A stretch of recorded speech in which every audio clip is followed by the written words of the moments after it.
Hello, guys, welcome once again to your own channel Law Besto. For today, our topic is State Bar Council. In Hindi, it is राज्य bar council. सो आज का हमारा topic रहेगा state bar council and specifically हमारा जो focus रहेगा वो है सेक्शन 3 ऑफ एडवोकेट्स एक्ट 1961. अब हम बात करें एडवोकेट्स एक्ट की तो एकेडमिकली हम अपने लॉ टाइम में इसको ज़्यादा इम्पोर्टेंस नहीं देते हैं और ना ही हमने इसे इम्पोर्टेंट पाया है वहाँ पे कि इसका एकेडमिक्स में ज़्यादा रोल हो. बट फॉर एन एडवोकेट ये one of the most important act है और इसकी नॉलेज हमें बाकी एडवोकेट से थोड़ा डिफरेंट बनाती है. तो इसी सीरीज़ में हम सेक्शन 3 पे आज फोकस करेंगे और जानेंगे सेक्शन 3 को डिटेल में एग्जॉस्टिवली. तो चलिए वीडियो शुरू करते हैं. फर्स्ट ऑफ ऑल सेक्शन 3 हमारी बात करता है स्टेट बार काउंसिल की. अब देखिए स्टेट बार काउंसिल क्या होती है. जैसे ही हम लॉ ग्रेजुएट होते हैं, लॉ कंप्लीट करते हैं 3 इयर्स की या फिर 5 इयर्स की, उसके बाद हमें इनरोलमेंट कराना पड़ता है बिकॉज़ हम उस टाइम एडवोकेट नहीं होते हैं. तो हमें एडवोकेट बनना है, किसी की एडवोकेसी करनी है, मतलब किसी की पैरवी करनी है कोर्ट में, तो हमें एक लाइसेंस चाहिए. लाइसेंस कौन देगा? बार काउंसिल ऑफ इंडिया देगा. But bar council of India से पहले हमें रजिस्टर्ड अपना एनरोलमेंट कराना पड़ता है स्टेट बार काउंसिल में because bar council of India एक पूरी ऑल ओवर इंडिया की बॉडी है. उसने ये काम स्टेट बार काउंसिल को दिया हुआ है एनरोलमेंट का, ठीक है, अपने अपने स्टेट में एनरोलमेंट कराने का. तो उसी सीरीज़ में हम जानते हैं सेक्शन 3 में जो स्टेट बार काउंसिल है वो क्या है और उसके क्या क्या प्रोविजंस दिए हुए हैं. तो देखिए सेक्शन 3 कहता है कि हर स्टेट में एक स्टेट बार काउंसिल होगा, ठीक है, बट इसकी एक कंडीशन है और कंडीशन ही हमें याद रखनी है बिकॉज़ सभी स्टेट्स में होगा. तो हमें पता है कि एज ऑफ नाउ हमारे पास 28 स्टेट्स हैं एंड 8 यूनियन टेरिटरीज़ हैं. तो हर जगह कोई ना कोई लॉ कर रहा है.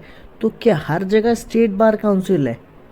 क्योंकि हमारे पास हाई कोर्ट्स की अगर हम संख्या देखें तो 25 है. तो हाई कोर्ट्स ही 25 है, स्टेट्स एंड यूटी मिला के 28 + 8 वो तो काफ़ी ज़्यादा है. तो कैसे स्टेट बार काउंसिल काम करती है? वही बोला गया है कि अरुणाचल प्रदेश, असम, मिज़ोरम, नागालैंड, इन चारों की एक स्टेट बार काउंसिल है और उसका नाम क्या है? Bar council of Arunachal Pradesh, Assam, Mizoram and Nagaland. ये कंबाइंड है, ठीक है, ये ज़्यादा बड़े स्टेट्स नहीं है तो इनकी एक कंबाइंड बना दी, ज़्यादा ज़रूरत नहीं है.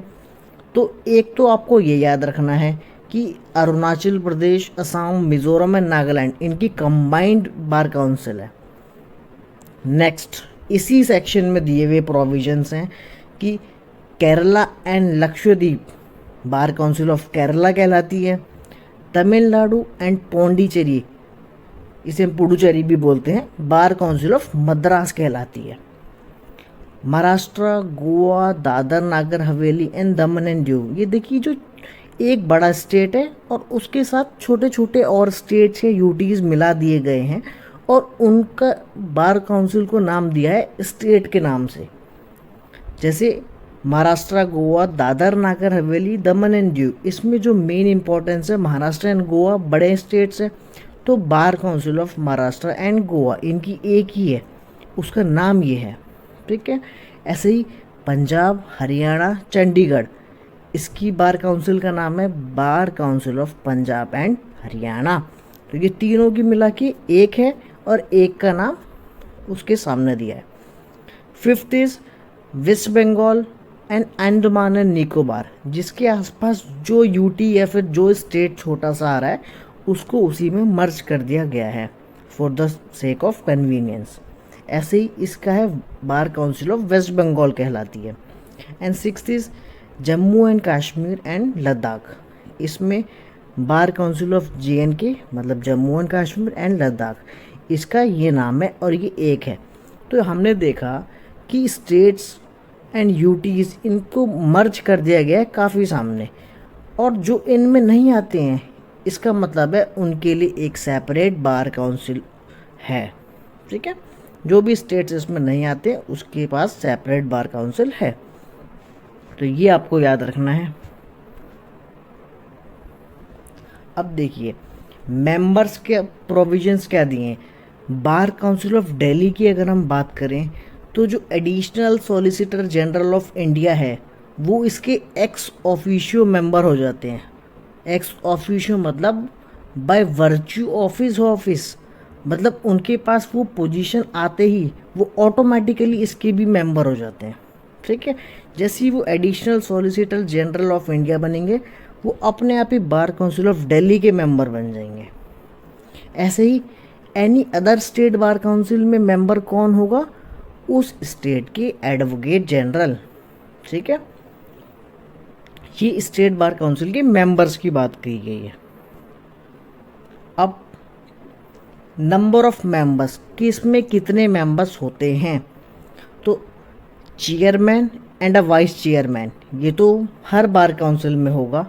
इसके बाद if electorate not exceeding 5000, electorate समझते, इलेक्टोरेट क्या होता है।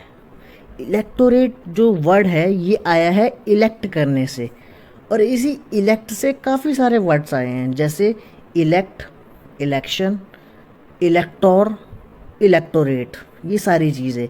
अब देखिए इलेक्ट मीन्स चुनना, किसको, इलेक्टोर मीन्स जिसको हम चुनेंगे।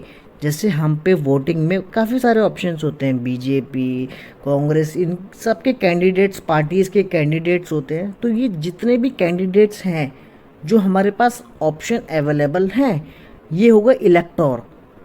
अब जो इन्हें चुनेगा उसे हम बोलते हैं इलेक्टोरेट, मतलब जो हम लोग हैं हम क्या हैं, इलेक्टोरेट।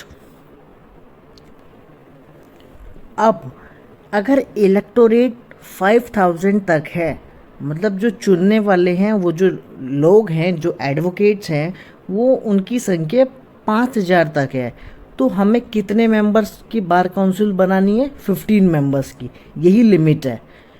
अगर इलेक्टोरेट 10,000 तक है, मतलब 5 से ज़्यादा और 10 तक, तो 20 मेंबर्स की हम बना सकते हैं।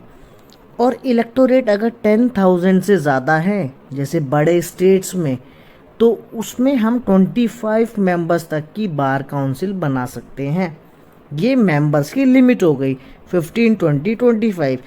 15 कब, 5000, 10,000 एंड एक्सीडिंग मतलब अबव 10,000। ठीक है, तो ये हो गई इनकी लिमिट। एक चेयरमैन होगा, एक वाइस चेयरमैन होगा उनमें से, ये तो क्लियर है। अब आगे, अब देखिए इनका जो इलेक्शन होता है, हम देखते हैं मेंबर्स बने हैं और किसको मेंबर बनाया, कैसे बनाया, ये हमें समझ नहीं आता है अगर हम प्रैक्टिकली देखते हैं। तो इसके लिए पूरा प्रोविज़न है। तो इनका जो इलेक्शन होता है वो कैसे होता है, proportional representation bye means of single transferable from amongst advocates on the electoral roll of the state bar council. मतलब जो भी एडवोकेट्स हैं जो कि उस इलेक्टोरल रोल में रजिस्टर्ड हैं, वो जो भी मतलब लड़ना चाहता है, इस कंटेस्ट करना चाहता है, वो आ सकता है और उसको चुना जाएगा proportional representation by means of single transferable vote. ये जो प्रोसेस है, ये आप कमेंट करके बताइए कि ये बहुत ही इम्पोर्टेंट प्रोसेस है और ये कहाँ यूज़ होता है। आपको ज़रूर पता होना चाहिए, अगर आपने पॉलिटी थोड़ा सा पढ़ी है या फिर कॉन्स्टिट्यूशन पढ़ा है और ज़रूर पढ़ा होगा, तो आपको पता होगा ये जो मेथड है proportional representation by means of single transferable vote, ये एक पूरा प्रोसेस का नाम है। ये कहाँ और यूज़ होता है, कमेंट करके बताइएगा। अब हम आगे चलते हैं। देखिए 1/2 ऑफ इलेक्टेड मेंबर्स, जो इसके आधे मेंबर्स होंगे ना, उनको एटलीस्ट 10 ईयर्स एक प्रैक्टिस का एक्सपीरियंस होना चाहिए, बीइंग एन एडवोकेट। ठीक है, उसी स्टेट रोल में 10 साल तक वो कम से कम एडवोकेट हों, तभी वो एलिजिबल होंगे उसके मेंबर बनने के। तो सिंपल सी इतनी बात करता है। तो आई होप आपको ये सब सेक्शन 3 समझ में आ गया होगा। अब हम बात करेंगे अगली वीडियो में इसके स्टेट बार काउंसिल के फंक्शंस के और बार काउंसिल ऑफ इंडिया की आगे बात करेंगे। ठीक है, आई होप आपको ये सब समझ में आया होगा। अगर वीडियो पसंद आई हो तो लाइक कीजिए, इसे शेयर कीजिए फ्रेंड्स के साथ और चैनल को सब्सक्राइब ज़रूर कीजिए। Thank you, bye bye.